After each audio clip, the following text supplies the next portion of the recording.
हमारे देश की भविष्य। ये वीडियो थोड़ा ऑन वगैरह आ गया था तो उसके कारण से ये दूसरा वीडियो बन रहा है आप लोग के लिए। तो नोट कर लीजिए, जल्द से इसको क्रॉस करा चुके हैं, पहले वाले में तो दिखा दिए। और ये क्वेश्चन नंबर 7 है।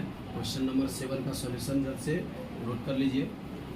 बस यहाँ 4 गैमेट निकला, वहाँ लिंकेज की वजह से दोनों होमोजाइगस था, इसीलिए वही गैमेट बना और इसको पनेट स्क्वायर बॉक्स में सजा दिए। और सजाने के बाद हमको ए नंबर क्वेश्चन पूछ रहा था कि ग्रीन एंड टॉल का रेशियो कितना आएगा और टॉल एंड ड्वार्फ का रेशियो, ये ग्रीन एंड ड्वार्फ का रेशियो कितना आएगा, क्वेश्चन में ही पूछा गया आपका।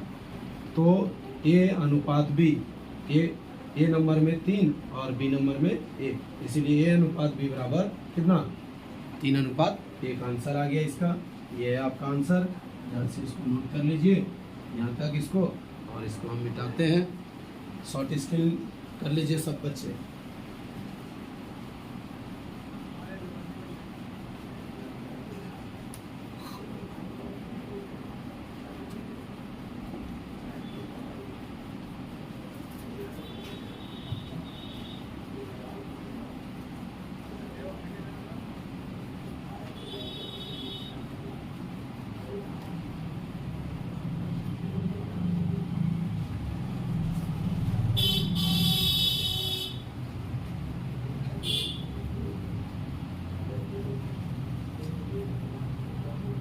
अब हम लोग देखेंगे क्वेश्चन नंबर कितना 8 भी बनाना पड़ेगा हमारे देश की भविष्य।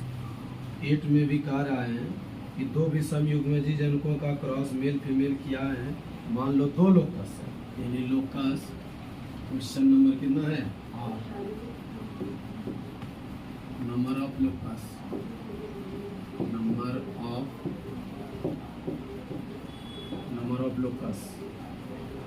नंबर ऑफ लोकस बराबर n, और n इक्वल टू कितना 2, ठीक है।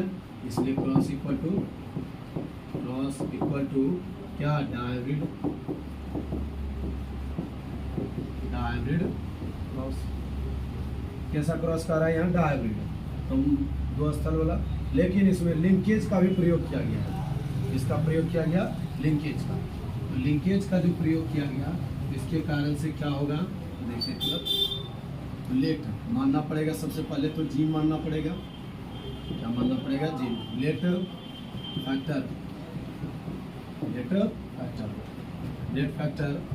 फैक्टर इसमें हो गया क्या टॉल हो गया क्या कैपिटल टी, ड्वार्फ कैपिटल, ये ड्वार्फ हो गया क्या स्मॉल टी। उसके बाद है क्या red capital R, dwarf small R, ठीक है। तो ये हो गया हमारा क्या फैक्टर। अब हमको क्रॉस कराने के लिए तो अब हम क्या करेंगे, एक ले लेंगे मेल और दूसरा ले लेंगे फीमेल। तो ये दोनों कर रहा है, दोनों विषम युग्मजी हो, दोनों क्या हो विषम युग्मजी हो, दोनों डिफरेंट टाइप का। इसको जल्द से शॉर्ट स्क्रीन कर लीजिए, इसको मिटाते हैं हम, क्योंकि ये जो लिख लिए दोनों डिफर होने के कारण से क्या होगा तो देखते हैं हम लोग। नोट कर लिए सब लोग। अब यहाँ लिंकेज का भी प्रयोग करना होगा, लिंकेज के साथ, ठीक है। अब हम लोग देखेंगे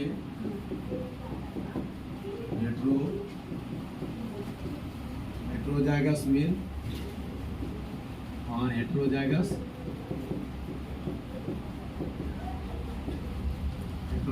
फीमेल, इसका क्रॉस करेंगे तो क्या होगा कैपिटल टी और क्या हेट्रोजाइगस है, हेट्रो तो capital T small T, capital R small R, capital T small T और कैपिटल आर स्मॉल आर। अब यह सोचिएगा सर चारों डिफर है तो 4 गैमेट बनेगा, तो जी नहीं हमारे देश के महान आत्माओं सर, क्योंकि यहाँ पे क्वेश्चन में ही कहा है लिंकेज का प्रयोग करते हुए। तो यहाँ लिंकेज का जब प्रयोग करेंगे तो जो समान प्रकार का गैमेट है वो समान में ही रह जाएगा। इसके कारण से यहाँ 4 गैमेट के बदले कितना 2 ही आएगा, अर्थात डोमिनेंट और एसेसिव, ठीक है। यहाँ भी उसी तरह हो जाएगा। जो चीज़ कहा गया है उसको ध्यान से सुनिए तो तुरंत हो जाएगा। और हो गया ये क्या गेमेटोजेनेसिस कैसा इस टाइप का, ये हो गया आपका गैमेट्स, ये हो गया गैमेट्स। और अब इसका प्रोसेस के साथ कराएंगे capital T, capital R, capital R, ठीक है। अब इसका प्रोसेस के साथ कराएंगे तो capital T small T, capital R small R, ठीक है। इसका इसके साथ कराएंगे कैपिटल टी स्मॉल टी और कैपिटल आर स्मॉल आर। इसका इसके साथ जब कराएंगे तो capital T small T, capital R small R small R. Capital T का सवाल ही नहीं है, स्मॉल आर स्मॉल आर। और ये क्रॉस हो गया कैसा डाई, और ये हो गया ऑफ स्प्रिंग, ऑफ स्प्रिंग कैसा आया, तो यहाँ से लेके यहाँ तक आया क्या, टॉल एंड कैसा, टॉल एंड रेड। और ये आ गया आपका वार्प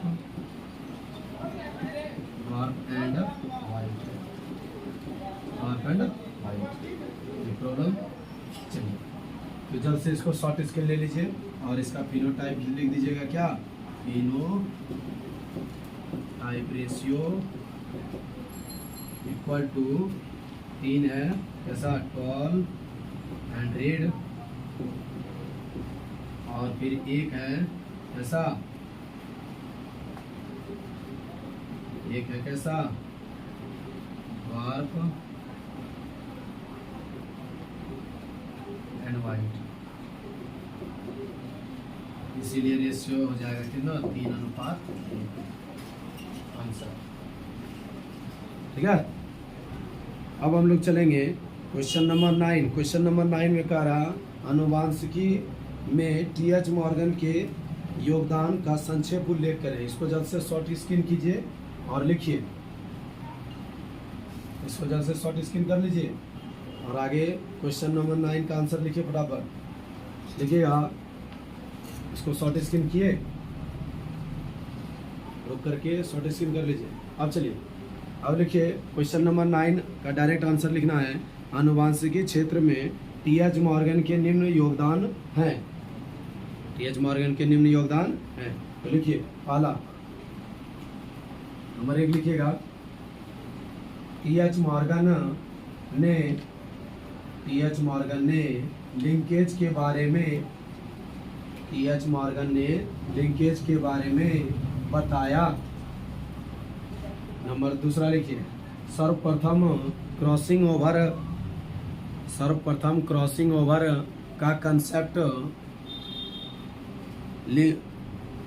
टी.एच. मॉर्गन ने दिया। सर्वप्रथम लिंकेज का कंसेप्ट टी.एच. मॉर्गन ने दिया, लिख लिए।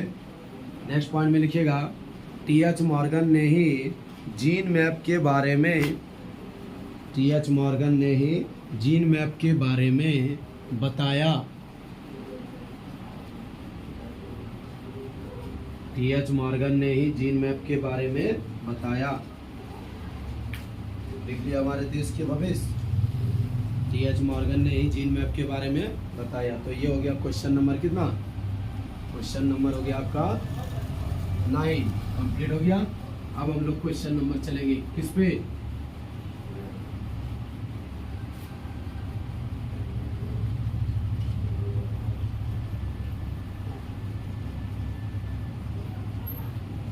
क्वेश्चन नंबर नेक्स्ट है 10 है क्या, पेडिग्री एनालिसिस, वंशावली विश्लेषण।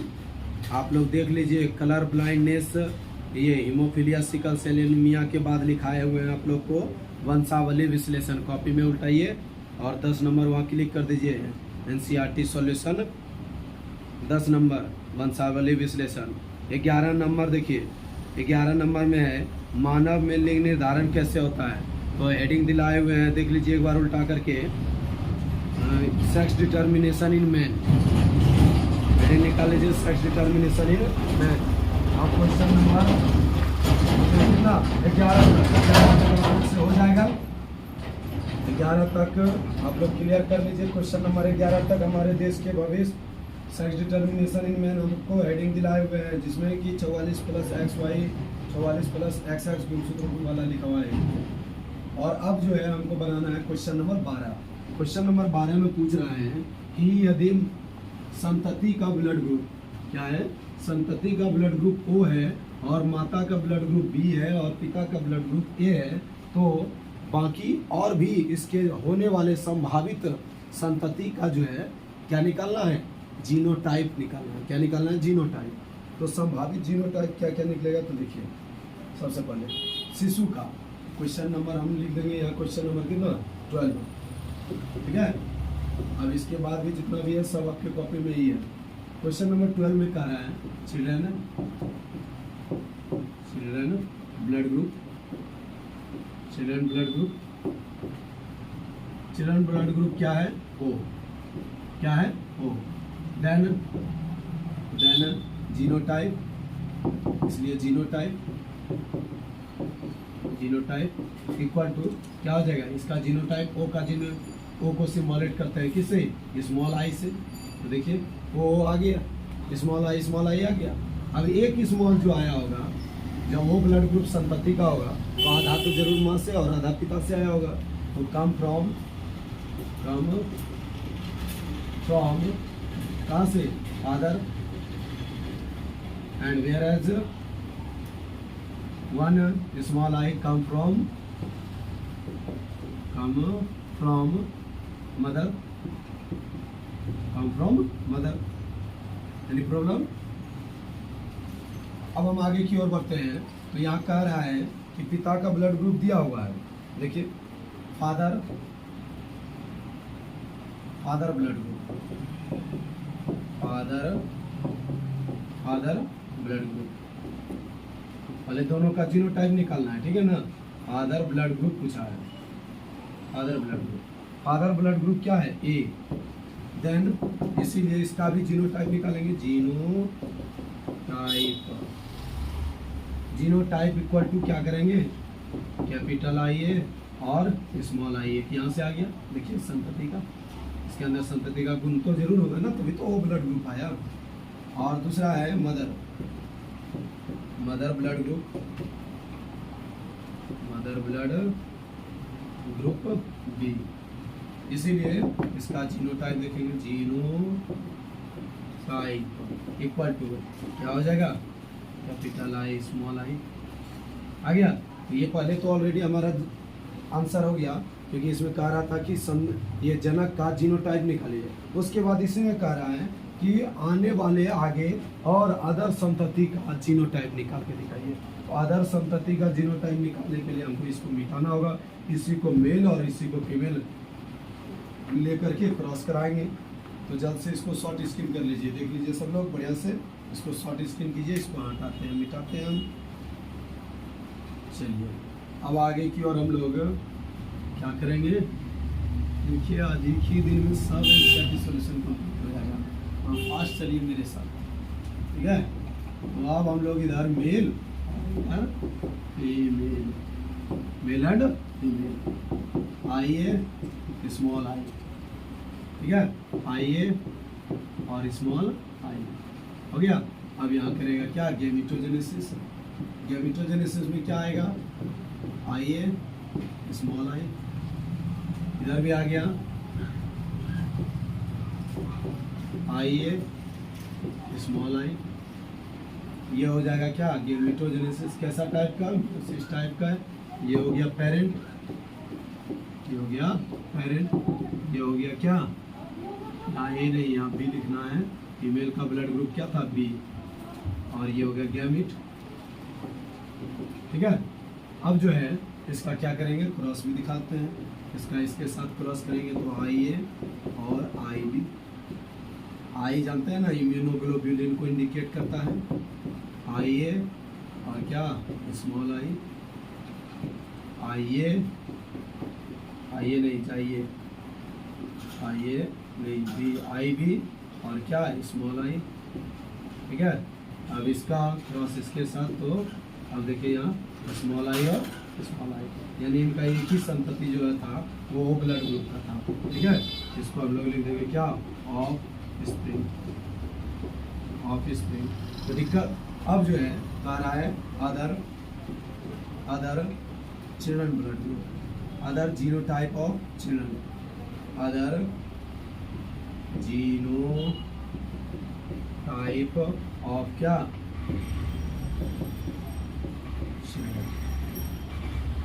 क्या क्या आ गया, वो तो ब्लड ग्रुप शुरू से ही दिया हुआ, क्वेश्चन नहीं दिया हुआ, तो इसको थोड़ी लिखाना है। ये कह रहा है कि अदर ब्लड ग्रुप दो को छोड़ कर आई ए आई बी आ गया। उसके बाद नेक्स्ट है आई ए और स्मॉल आई, और उसके बाद नेक्स्ट है आई बी और स्मॉल आई। आगे क्लियर, आंसर यही हो गया हमारा। पेरेंट का भी हम जीनोटाइप निकाल दिए और उसके आगे आने वाला संपत्ति का भी जीनोटाइप निकाल दिए। ठीक है, तो जल्द से इसको नोट कीजिए हमारे देश के भविष्य।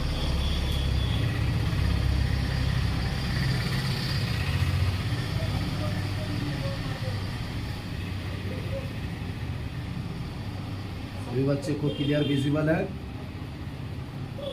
तो ये था एनसीईआरटी सॉल्यूशन कितना आपका 12। उसके बाद 13 एनसीईआरटी सॉल्यूशन क्या है उसको बताते हैं। तो 13 एनसीईआरटी सॉल्यूशन है आपका, निम्न शब्दों का उदाहरण समेत समझाएं। देखिए, सप्रभाविता और इनकम्प्लीट प्रभाविता, तो दोनों एक ही जगह है।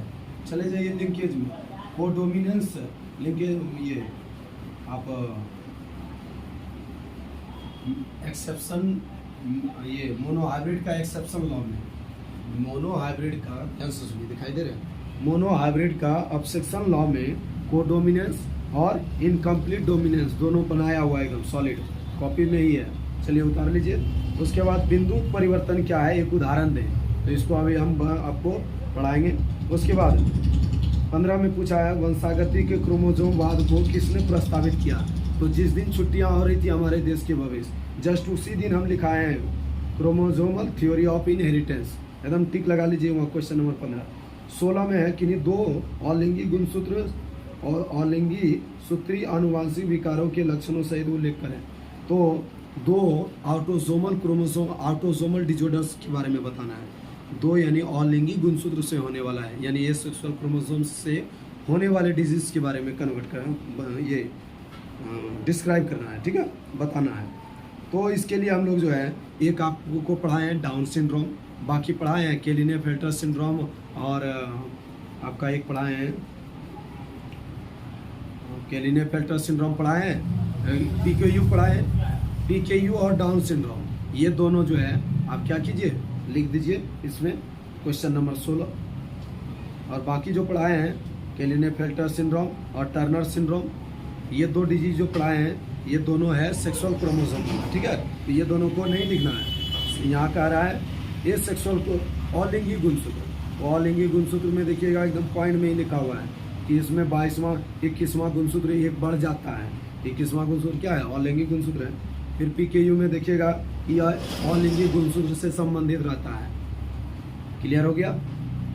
तो क्वेश्चन नंबर 14 जो है आप लोग लिखिए, तो थोड़ा क्वेश्चन नंबर 14 लिखना होगा। तो हेडिंग दीजिए आप लोग क्या, पॉइंट म्यूटेशन, बहुत ही इंपॉर्टेंट है, आप लोग का टेस्ट में भी पूछा गया है और ऐसे आप लोग पढ़ भी लिए हैं, पढ़ा हुआ है आपके कॉपी में है सिकल सेल एनीमिया के पास, लेकिन फिर भी फिर से पढ़ा दे रहे हैं थोड़ा सा। सिकल सेल एनीमिया आप लोग जहाँ पढ़े हुए हैं हमारे देश के महान आत्माओं सब, वहीं पे आपके पास लिखा हुआ है क्या, पॉइंट म्यूटेशन। क्या लिखा हुआ है, पॉइंट म्यूटेशन।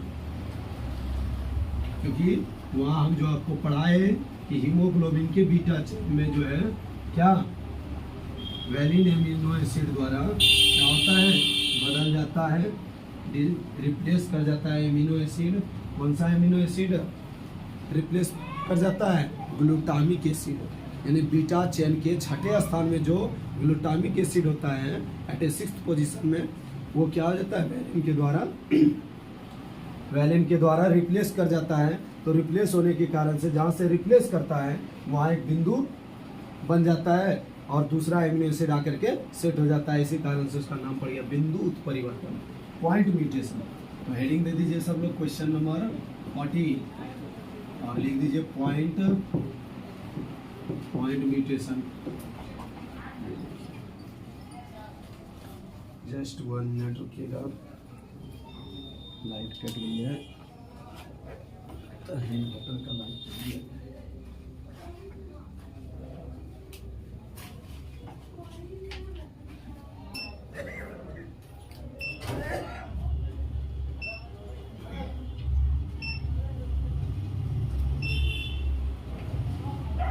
चलिए हेडिंग दिए आप लोग।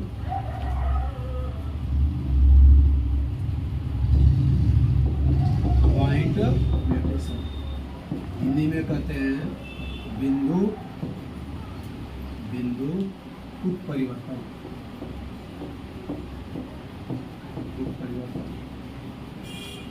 बिंदु उत्परिवर्तन, ठीक है।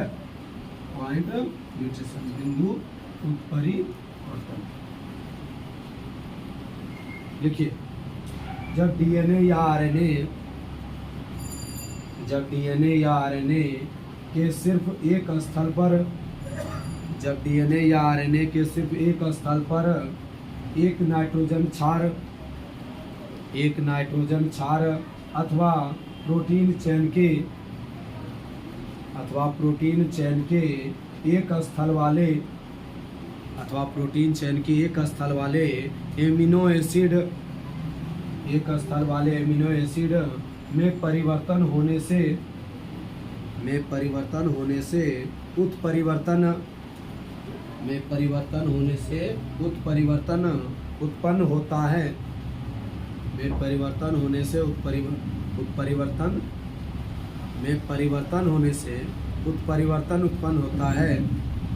उत्पन्न होता है तब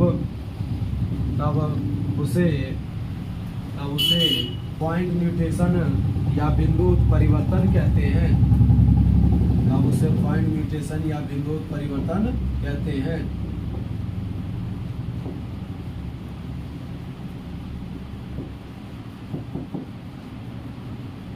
सिकल सेल एनीमिया पढ़ चुके हैं आप लोग। सिकल सेल एनीमिया, इसमें क्या होता है, हीमोग्लोबिन अर्थात रक्त की कमी हो जाती है इस बीमारी में। तो इसमें लिखना है पॉइंट में। उदाहरण को भी थोड़ा डिस्क्राइब कर लेते हैं हम लोग, तो 2 नंबर में एकदम इम्पोर्टेंट रहता है, ये पूछा ही जाता है, याद रखिएगा, संभावित है, प्रोबेबिलिटी निकाल लीजिएगा इससे सिलेबस का। सिकल सेल एनीमिया क्या है? Sickle cell anaemia. तो सिकल सेल एनीमिया में क्या होता है कि मनुष्य के अंदर जो है हीमोग्लोबिन का शेप चेंज होता है, स्पिंडल शेप बन जाता है, हंसियाकार। हंसू देखें, किसी को काटने में काम आता है ये इंस्ट्रूमेंट, ठीक है, गाँव में। तो इसके जैसा जब आरबीसी का शेप हो जाता है तो क्या हो जाता है, आरबीसी वर्क करना बंद कर देता है। ऑक्सीजन को ढोना है, ऑक्सीजन को कैरी करना, ये सब जो है इन सब से नहीं हो पाता है, जिसके कारण इसके अंदर रोग उत्पन्न हो जाते हैं और हीमोग्लोबिन धीरे धीरे खत्म हो जाता है, ठीक है। तो चलिए लिखिएगा पॉइंट में, सिकल सेल एनीमिया में, ये पॉइंट में लिखिए, पॉइंट में सिकल सेल एनीमिया में सिकल सेल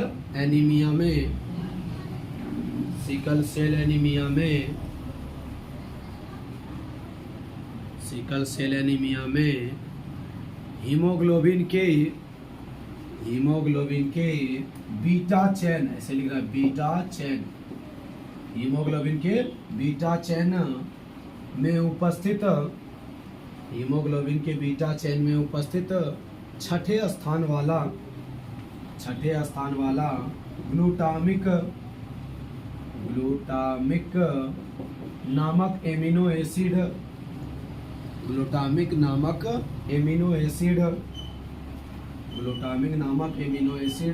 का परिवर्तन वैलिन नामक एमिनो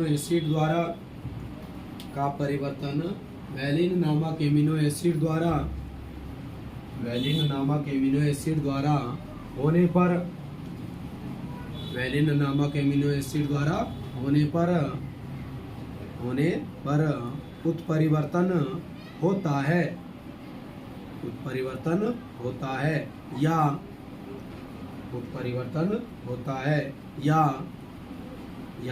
हीमोग्लोबिन का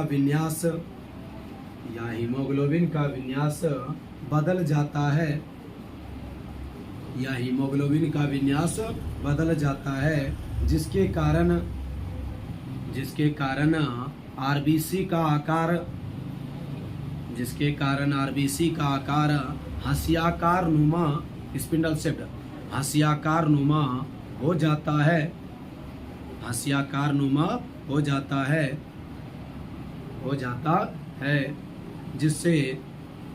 जिससे शरीर में रक्त की कमी हो जाती है, जिससे शरीर में रक्त की कमी हो जाती है। अतः इसे ही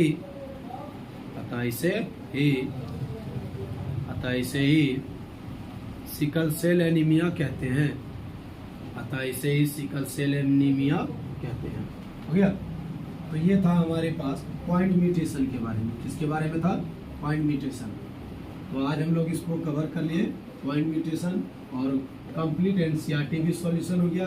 चैप्टर 5 तो पूरा चल ही जाता 1.5-2 महीने से, ठीक है। और ये आज हमारा चैप्टर क्या हो गया? Chapter 5 complete. अब हम लोग चलेंगे क्या? चैप्टर 6 ना चलेंगे। 6 क्यों नहीं चलेंगे? 6 थोड़ा हार्ड है, क्योंकि उसमें तो हमको आधा चैप्टर तो केमिस्ट्री पढ़ाना पड़ता है, ठीक है। कि वो पढ़ने के लिए आपको डीएनए आरएनए पढ़ने के लिए पहले केमिस्ट्री पढ़ना पड़ेगा। तो केमिस्ट्री पढ़ने के लिए आपको तो ऑफलाइन आना पड़ेगा, तो ऑनलाइन में वो थोड़ा सा दिक्कतें होगी समझने में। तो हम क्लियर विजिबल करेंगे हम लोग छठ पूजा के बाद, जैसे ही ऑफलाइन में आइएगा, ठीक है। और अभी जो है हम कैरेंट में अभी चलेंगे। उसके बाद 6 चैप्टर, छठे चैप्टर, क्योंकि छठा चैप्टर बड़ा है, तो छठे चैप्टर के बाद आता है 7वां चैप्टर, जिसका नाम है इवोल्यूशन, ठीक है। और इवोल्यूशन में हम लोग देखेंगे कि डिफरेंट टाइप्स के ऑर्गेनिजम्स जो हमारे अर्थ पे हैं, वो और अर्थ भी, उसके साथ साथ अर्थ भी, कि कैसे इवॉल्व हुआ, कैसे विकास हुआ, ठीक है। इसके बारे में हम लोग पढ़ेंगे चैप्टर 7 में। इसमें पढ़ेंगे चैप्टर 7 में, ठीक है। चैप्टर 7 का नाम है इवोल्यूशन। हिंदी में कहते हैं क्या? क्रम विकास। वर्ड में ही लिखा हुआ है, एकदम बढ़िया से पढ़ लीजिए। देखिए क्या लिखा हुआ है? क्रम विकास। क्रम जोड़ विकास, यानी क्रमिक रूप से किसी भी चीज का विकास होना, क्रमिक रूप से किसी भी चीजों का विकास होना, इसको क्रम विकास। लेकिन हम जो है ये तो शॉर्ट में समझे, मोटा मोटी, ठीक है। अब कैसे कैसे क्रम विकास होता है, क्या क्या परिवर्तन होते हैं किसी भी जीव में, क्या नाक टेढ़ा हो जाता है, कान खत्म हो जाता है, बाद में कान छोटा हो जाता है। जैसे हम लोग में कान पहले रिसीवर ये था, बहुत बड़ा था, लेकिन धीरे धीरे जैसे ये रिट्रोग्रेसिव हुआ हम लोग का, जैसे जैसे मनुष्य का हाइट छोटा हो गया, बहुत कुछ छोटा हो गया। जैसे टेल था हमारे रीजन में, हमारे टेल खत्म हो गया। कान जो है एक्सटर्नल पिन्ना जो हमारा था वो बहुत बड़ा था, वो भी क्या हो गया? डिस्ट्रॉय करके छोटा हो गया। इन सब चीज़ों के बारे में हम इसमें विश्लेषित करेंगे कि इवोल्यूशन क्रम विकास क्या है, और धीरे धीरे हम मनुष्य कैसे विकास हुए, पृथ्वी कैसे आया, सूर्य कैसे आया, चंद्रमा कैसे आया, बहुत सारे चीज़ों का टॉपिक्स के बारे में वर्णन करेंगे। घोड़ा कैसे आया, कुत्ता कैसे आया, मनुष्य कैसे आया धीरे धीरे। तो इन सब चीज़ों के बारे में हम लोग पढ़ेंगे किसमें? इवोल्यूशन में, ठीक है। तो इवोल्यूशन का कुछ बेसिक पॉइंट है जो इवोल्यूशन को इंडिकेट करता है कि इवोल्यूशन होता क्या है। तो इसके कारण से हम थोड़ा सा इवोल्यूशन के बारे में भी थोड़ा बता देते हैं बेसिक पॉइंट के लेवल से। इस लेवल से बेसिक पॉइंट देखिए, एकदम माइंड कंसंट्रेट करके सुनिएगा। बेसिक पॉइंट से हम लोग क्या समझेंगे कि इवोल्यूशन किसी भी चीज़ का इवॉल्व कैसे होता है। तो देखिए हमारे पृथ्वी में या हमारे पहले पूरे ब्रह्मांड में सबसे पहले था क्या? एटम। क्या था? एटम। हम लिख दे रहे हैं, आप लोग समझते जाइए। एटम जो है आपस में मिल करके बनाया मॉलिक्यूल। क्या बनाया? मॉलिक्यूल। ये दोनों कंपोनेंट जो है नॉन लिविंग थे, नॉन मॉलिक्यूल, ठीक है। ध्यान से सुनिए, इवोल्यूशन को समझने, इवोल्यूशन को आसान बनाने का सबसे बढ़िया ट्रिक यही है, इससे और बेहतर कुछ नहीं है, क्योंकि ये हमेशा काम आएगा। एटम से, एटम में carbon, phosphorus, lithium, boron, beryllium, zinc, sulphide, sodium, nitrogen, oxygen, hydrogen, ये सब कुछ मॉलिक्यूल्स आ गया एटम के रूप में। और ये सब आपस में मिल करके बनाया क्या? NH3, NH4, phosphate, lipid, carbohydrate, सब आपस में मिल करके जब इतने बड़े बड़े मॉलिक्यूल्स बनने लगे, ये सारे मॉलिक्यूल्स आपस में और मिल करके बना लिया क्या? प्रोटोप्लाज्म। अब ये प्रोटोप्लाज्म जो है जब चारों ओर से घिर गया बाउंड्री के द्वारा, तब ये कहलाने लगा सेल। यहाँ से शुरू हो गया लिविंग फॉर्म। क्या हो गया? Living form. अब जो सेल बना, अब सेल जिससे सेल के ग्रुप को हम लोग कह दिए टिश्यू। क्या कह दिए? टिश्यू। और टिश्यू से बन गया टिश्यू सिस्टम। अलग अलग हमारे ब्रह्मांड में जितने भी जीव हैं सब अलग अलग बॉडी स्तर के बने होते हैं। कोई सेल के स्तर से बने, कोई टिश्यू सिस्टम से, टिश्यू सिस्टम से। अब टिश्यू सिस्टम जो है आपस में मिलकर के बनाया क्या, ऑर्गन। ऑर्गन आपस में मिलकर बनाया क्या, organ system. Organ system, organ system से बन गया हम जैसे दरिद्र जीव जिसका नाम है ऑर्गेनिज्म। ठीक है, जो दुनिया में सिर्फ रात दिन मेहनत करते हैं एक सुख के लिए, जो रात दिन सिर्फ पैसा कमाओ खाओ, सुख कहीं पता नहीं है। ठीक है, तो ऐसे ऐसे जीव हम देखते हैं प्रकृति कैसे बना दिया, कैसे कैसे बन गए हम लोग। ऐसे बनना नहीं चाहिए था। बीच में कहीं एक सेल टिश्यू जो है डिस्ट्रॉय कर जाता तो आज हम लोग नहीं होते। बहुत अच्छा होता, लेकिन ऐसा हुआ नहीं। पृथ्वी पर जो है जीव बनना ही था और पृथ्वी को एक दिन का लाना ही था क्या, जीव मंडल। इसीलिए ऐसा हो गया।